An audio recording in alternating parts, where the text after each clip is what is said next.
Okay, let's talk about hand training. Like, I in this video go over my thoughts about hand training and address couple of things I think are brewing under the surface. You know, like here are the typical things you can in training arm wrestling regarding hand. You know, we have the fingertips, finger base. I'm calling the finger base the first bones of the fingers. You know, wrist flexion, radial deviation, supination, wrist extension, pronation, ulnar deviation, and thumb flexion. Alright? And in this, because the supination, wrist extension, and ulnar deviation are kind of like secondary strengths, meaning that many people don't even train them, I leave them out from this video. And the pronation, it is important, but it's too wide topic to be included in this video. So that's why I leave it out from this video. We will return to it later. Alright, so we are just gonna look at these things. Fingertips, finger base, thumb flexion, radial deviation, which is called rising, and wrist flexion. Alright? And to me it appears that there is like too much complexity regarding these issues. And first of all, there seems to be confusion about the idea that isometric training only strengthens the angle which is trained and not that much the other angles, you know? And that's why it would be ideal to train the exact angle you want to strengthen, all right? This is very widely accepted idea, but let's look at data actually about this thing, that how it actually is. So this image is from this book, all right? So here we have, this is done for the knee extension, I assume, you know, for the legs, but it gives us an idea here. So here it reads, performance improvement in 4 experimental groups. The vertical arrow showed the angle at which the isometric training took place, all right? So in this left side image, the isometric training took place in a 90-degree angle, all right? And in the right side image, the isometric training took place in angle which is about almost 140-degree angle of the joint. So here we can see, and the dotted line is before the strength in these angles, which are here in the lower axis, and the solid line is after the isometric training. So as you can see, when the training happened in this 90-degree angle, it looks like it strengthened all angles. You know, obviously the strengthening was the strongest at this angle, but at the very end of range, there is also strengthening. And it is kind of significant, you know? It almost appears from this image that the 90-degree angle strengthening, meaning the middle range strengthening with isometric exercise, strengthens all the angles, you know? The only issue is if the isometric strengthening happens in the end of range, you know, then at the other range, the range which is at the other side from the middle range, there is not that much strengthening, you know. That's what it appears from this image, all right? So the claim that the isometric training only strengthens the angle which is trained is, in my opinion, not that well founded, you know. Yes, it strengthens mostly the angle, but other angles are well strengthened also, you know. To me, it doesn't make justice for this data to say that it only strengthens the angle which is trained, you know. If the training happens at the middle range, it almost looks like all the angles are then strengthened, all right? And hence, in my opinion, the data here validates kind of loose angle training, meaning you don't have to actually train the exact angle you want to strengthen because the nearby angles are strengthened pretty well, you know, and especially if you are strengthening the middle range, doing the isometric exercise in the middle range, then it looks like that all the angles are pretty strengthened after that. All right? So keeping this in mind, when we are gonna next look at my thoughts here. So to me, it kind of appears that these are all of the exercises you would need for arm wrestling training, you know? Like I have picked here the rolling thunder lift, but obviously you can do it with this kind of handle too. You know, it doesn't have to be the rolling handle, just a thick spinning handle. And the rolling thunder handle is 60 millimeters, you know, just saying. And note that in these kind of lifts, the thumb is also involved pretty much, you know, because you are squeezing it with the thumb, you know, also. But then if you want to especially train the thumb, these are not a bad idea, you know, these pinch blocks, you know, because they are, again, strengthen it isometrically, you know, and isometric strength is what you want, you know. And then these finger-based exercises, you can just do it with the small spinning handle or even with the barbell, you know, like, and then again, to me, this again goes into the realm of complicating it, because to me, if you are actually strong in this, like there is no way this strength would be weak, you know? There is no way this is done with the weak first bones of the fingers, you know? To me, it appears that this is all you need for fingertips and finger base, in my opinion. Yes, the angle can be not the exact angle which is in arm wrestling, but again, from this data, it looks like it isn't that exact, you know?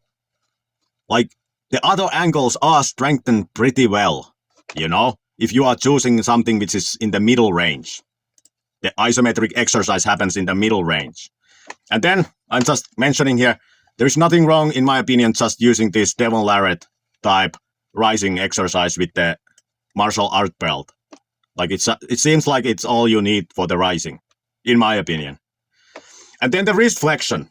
Here I have put 3 things which you could consider. Like, you could just do it, like the middle image here, with the same rolling handle, and just look, make sure that the wrist does not go over, like it stays straight. Because in this exercise, the fingers are actually stronger than your wrist, you know? If you max this exercise out, it always leads to the situation that the wrist is bent back. Meaning then, the wrist is weaker than the fingers. Meaning then, that you can actually then train the wrist with this exercise by just making sure that the wrist does not bend back. You know, you just make sure it doesn't. And then another thing, you can use the same spinning handle to train the wrist so that you grip it without the thumb. This exercise is, in my opinion, pretty ideal for the wrist, for isometric wrist strength. Because it's you cannot cheat this. If your wrist would start to bend back, the weight goes to the fingertips. And it's impossible to hold the weight then. You're kind of forced to be in this position where the wrist is straight. And the wrist will be the limiting factor, you know? Or you can just do these dumbbell wrist curls. And note that the many people want to use the fat grips in this, but it doesn't actually make any difference. It just makes the lever arms longer. But you can compensate it by just adding more weight, you know? The only thing what the lengthened lever arm does from the fat grips is that it just causes you to not be able to do that much weight. You know? It doesn't add any other mechanisms to the movement. You know? So you are just fine training with normal dumbbells. Or some kind of loadable dumbbells. Isometrically or dynamically. Your preference. But again, because you want to strengthen the maximal force, I kind of feel like the isometric exercise is the superior one. You know? That's kind of what I think about this. And note that in my shorts, there is this video where I built the 60mm thick spinning handle from these simple parts. So you don't have to even buy these handles. They are pretty easy to make with this method. So with this, meaning if you just have a thick handle, you can just do this, and this trains these. If you have some kind of block, like it could be just 2x4 block or something, you can train the thumb isometrically. Some kind of belt, you can train the radial deviation, aka rising. And since you have the thick handle, you can just use it to train the wrist like this, or like this if you have a dumbbell, loadable dumbbell, you know? Or like this, you know? To me, this is pretty simplistic way to train this whole system, you know? You don't need this 100 different arm wrestling handles to do everything. if you just get strong in these, there is no way these things are weak after that, you know? And you could argue that it's not the ideal angle, but again, it will carry over to the angles you want to strengthen. So the specificity of this isometric training is not actually that precise, you know? Like this angle here, the training was done in a 90-degree angle. This 100-degree angle seems to be strengthened just as much from this image, you know? And then, another point. Like these, many people show these things for grips training. And yes, you can do this, but in my opinion, you should not take these as back exercises. Because the grip will be the limiting factor, or the wrist, however, whatever you use, grip or wrist, will be the limiting factor here. So if you are doing all your pull-ups from a bar which has thick spinning handles, you are not training your back optimally, you know? That's what I think about this. Yes, you could train the grip with this, but you cannot take this as back training, you know? That's my thought on it. And then a couple of words about these arm wrestling specific handles and why I think they are a little bit problematic. So like these handles, and this is the Masurenko handle, fingertip handle. Not that if you do them from the cable system, there is this force direction ambiguity, in my opinion, because if you lift it off the floor, then the force is always due to gravity pulling to the same direction, meaning it's pulling it to the floor. You know, there is no change of directions. But with the cable system, like for example, this image here, if we look at this image, if this hand would be moved 1 inch to the left, the angle where this cable comes to this handle changes, you know? So, in my opinion, training the grip with these kind of things is a little bit problematic if you cannot track where the cable comes every time, so that it is the same. It creates this kind of unnecessary variable to this training, because now the force angle changes all the time, you know? It makes it harder to track progress, you know? And then these handles also have another issue, in my opinion, which is the finger wrist failure ambiguity, which is that sometimes it's very hard to differentiate what actually failed in these instruments. Was it actually your wrist which failed, or was it your fingers, you know? Like if we look at it here, sometimes when people do this Masurenko handle, they actually wrist will bend back. And because the wrist bends back, the angle for the fingers becomes worse, and hence they fail the movement. And hence it would appear that it was actually the wrist which failed and not the fingertips. And that's why I feel like these kind of instruments are a little bit problematic. And also lastly, the max effort form degradation, which you can again see from this image. Like these handles, when you actually try to max them out, they form to that leads to a situation where the form will degrade, you know? The exercise becomes something else what you were doing before, you know? With the thick handles, with the thick spinning handles, this issue does not seem to exist, you know?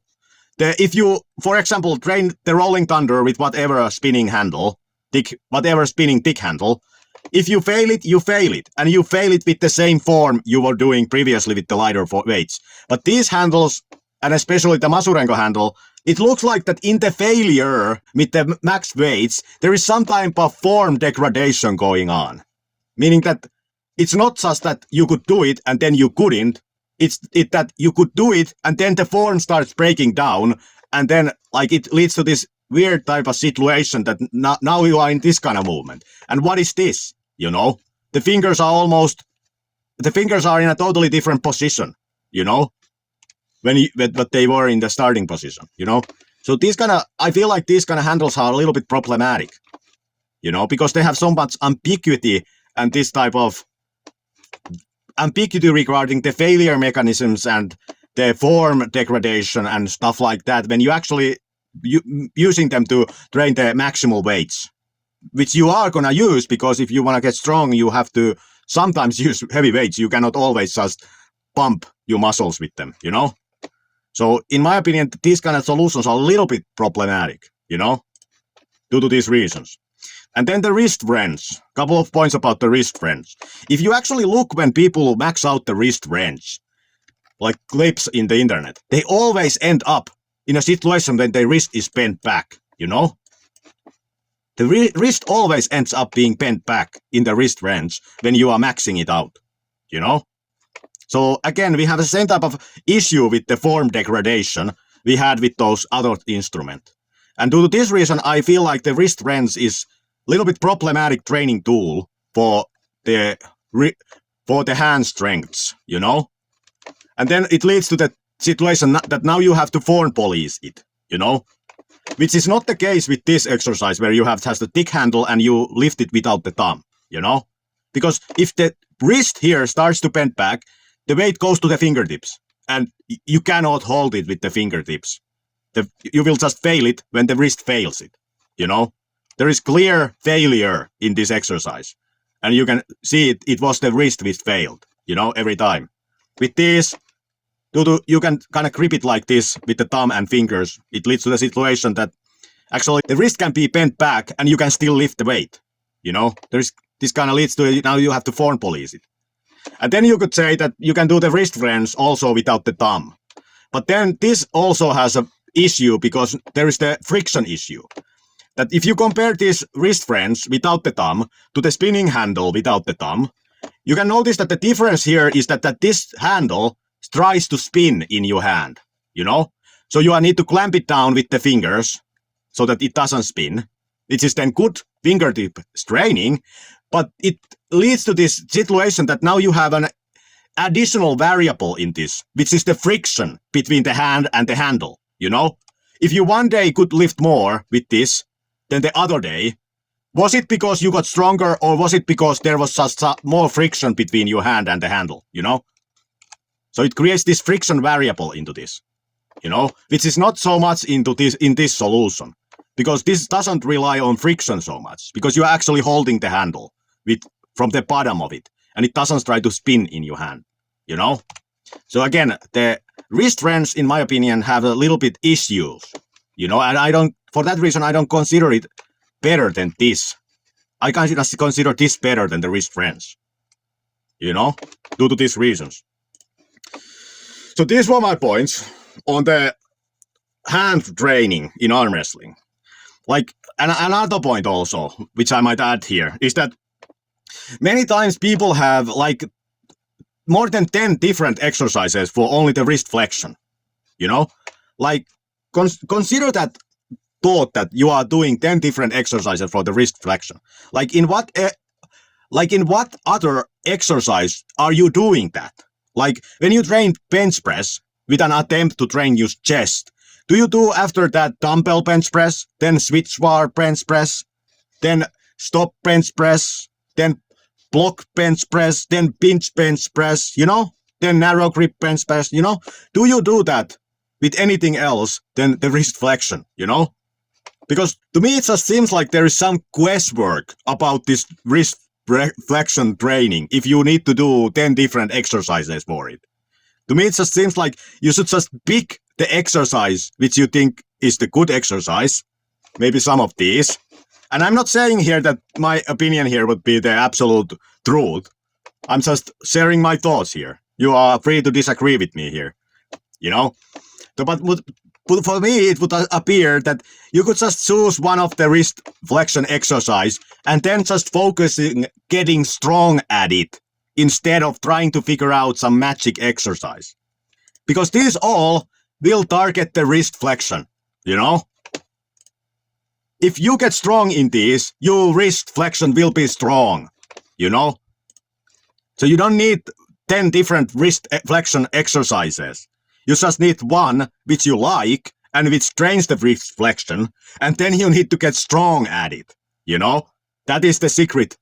Getting strong at something which actually trains the wrist flexion, so that the wrist flexion is the limiting factor in the exercise, you know? Meaning that if you fail in it, you failed because of the wrist flexion, you know?